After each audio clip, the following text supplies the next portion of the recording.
So, hello guys, magandang Saturday sa inyo. Ay, so, sorry, yun lang ako mag-a-upload nito kasi request ng isang subscriber natin. Tingnan ko lang kung sino guys. Wait lang. So, yes, welcome back again, and tatalakayin natin is reversal candles or candlestick confirmation. Okay, so, ang nag-request pala nito si Jisrael Rudin. Okay, shout out sa'yo, Jisrael Rudin. Okay, so, ngayon, ah, gagawin, magtatalakayin natin yon. Okay, so, una muna is, updates muna tayo dito sa trade natin sa CAD GPY sa last upload natin. Okay, so, as of now, running 174 pips na siya. Actually guys, na-TP ko na to, no? Almost mag TP3 na siya, so na-take profits ko na. Okay, so ano lang, okay, so na-take profits ko na siya sa TP3. Okay, so yeah, I mean sa malapit mag TP3 dito, na TP ko na siya dito. Okay, so yun lang. Okay, so ngayon tatalakayin na natin yung candlestick confirmation. So eto is yung pa-bullish guys. So na-draw ko na to kanina, hindi lang ako nakapag-video kasi busy. So bullish, okay, so pa-bullish tayo guys. So kung mag-create ng, kung may ganitong lalabas na candlestick, okay, ganyan, asan yun, wait lang guys, asan yun, kung may lalabas na ganito, ano siya guys, reversal candlestick, which is kung i-combine mo tong dalawa is magiging ganito siya. Okay, magiging hammer siya. Okay, so kaya ganun. Okay, so and then in the other hand is ganito. It doesn't matter kung red or green yung isa dito. Ito yung opposite niyan, di ba? It doesn't matter kung saan yung red or blue dyan, ay red or green dyan. So yun lang. So yeah, nagiging ganito siya kasi malakas yung buying pressure, which is eto yung buying pressure na to, bullish candlestick na to. Okay, so bullish candlestick na yan. Okay, and then eto naging bullish candlestick din siya. So mag-create yan ng ganito kung i-combine mo yung dalawa.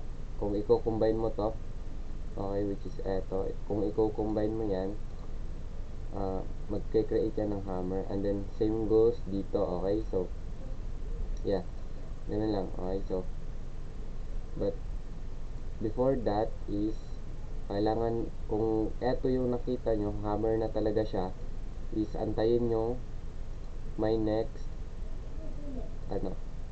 bullish candle. Okay, may next bullish candle, which is ganito. Okay, so yan. Okay, so dito sa baba, same goes sa ganyan pa rin.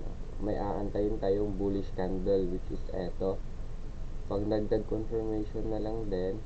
Okay, so yun, yan. Okay, so kapag kaganyan, confirmed na, nasa resistance na natin, kung anong strategy naman yan. Okay, usually sa support and resistance to nag-occur, di ba? Ito yung tinitingnan natin kung support and resistance tayo, di ba? So yeah, kung nasa resistance nyo yan or sa support, I mean sa support, kung nasa support man yan, tas may ganitong confirmation na, tapos dinagdagan nyo pa ng Fibonacci, then go for it, nag-go na kayo sa trade na yan. Okay, so dito, sa bearish naman tayo. Okay, same goes pa rin sa bearish guys. So yeah, bullish, and then nag-create siya ng pa-bearish na candle. Okay, which is nag-create na naman siya ng ganito. Okay, shooting star, di ba? Shooting star or inverted, ewan ko kung anong tawag nila dyan, basta kung i-combine mo tong dalawa na to, kung i-combine mo yan, eto yung ano niya, kakalabasan niya, okay? So, and then same goes dito, kung i-combine mo tong dalawa na to, eto din yung magiging kalalabasan niya, okay? So, same goes sa pag-bullish, may aantayin tayong red candlestick, okay? Mag-aantay tayo ng red na big red candlestick, or kahit ganito lang, maliit lang, diba? Basta red yung kasunod niya, okay? So, same goes din dito, okay? It doesn't matter guys kung eto man siya, yung red, green man yung mas mataas or yung red yung mas mataas, okay? As long as kung i-combine mo yung dalawa, eto yung kalalabasan niyan, okay? Eto yung kalalabasan niyan, okay? So, long wick na shooting star, di ba? Yun. So, kung nasa resistance nyo yan, and then may lalabas na ganyan, okay? So, go for it sa trade na yan, okay? So, ganun lang kasimple guys, yan lang yung mga confirmation na ginagawa ko, okay? Ganun lang kasimple. Okay, so dito zoom, hanap tayo ng sample dito sa trade na to, okay? Sa fast market structure naman tayo, di ba? So, dito, nag-create siya ng eto, nag-create siya ng hammer. So, anong nangyari guys?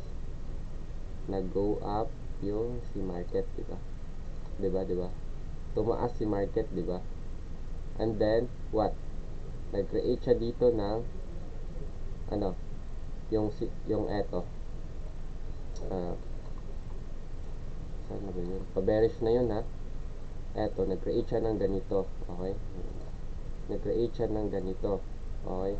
It doesn't matter kung may wicks yan. Basta as long as ganun yung forma niya, okay? So, nag-create siya ng ganon, and then what happened? Diba, bumaba na naman siya, and then it creates another hammer here, okay? And then tumaas, and then nag-create, yeah, ganun lang, diba? Ano lang yun? So,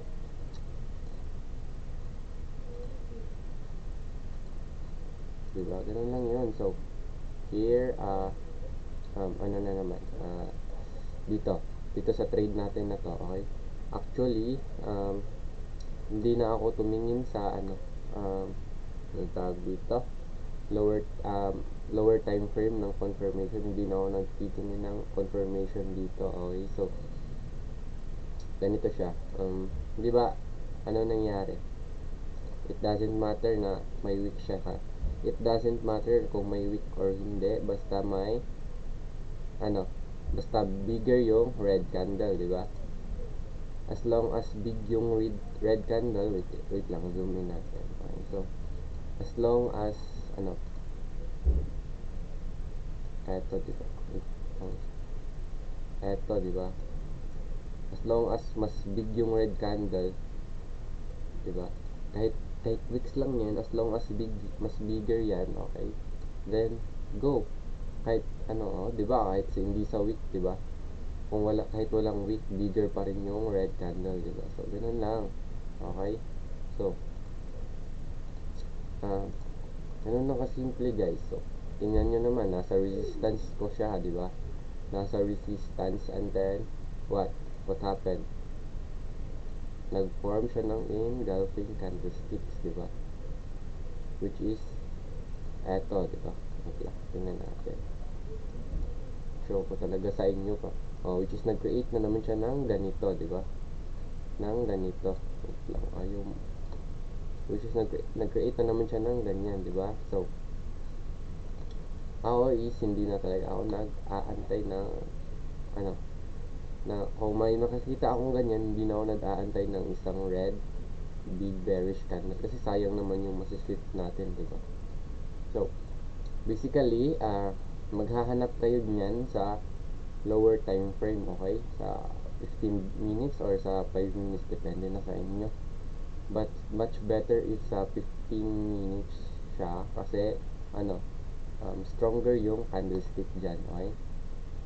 So, and then, yeah, may engulfing candlestick dito. Okay. Sige. May engulfing candlestick dyan. Okay. And then, what? Diba? Confirm din sa golden zone natin. Okay. So, nasa 6.80%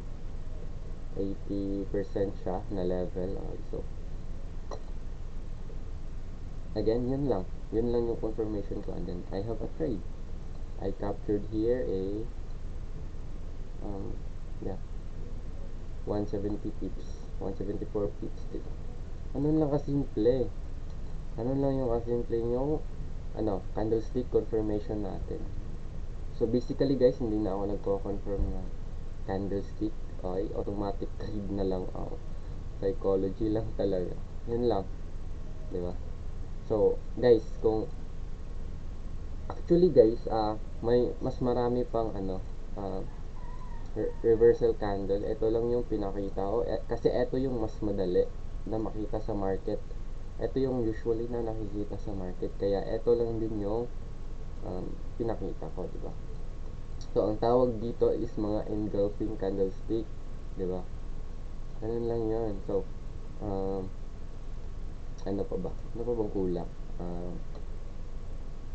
Yeah, yun lang. So guys, kung may mga tanong pa kayo, comment lang kayo or comment lang kayo sa comment section and then or else is follow nyo ako sa sa Facebook page ko, DM nyo ako doon, okay? Or sa sa Facebook page na lang, tsaka na lang yung personal account ko, okay? So DM nyo ako sa Facebook page ko, which is Suzy, napakadaming Y, okay?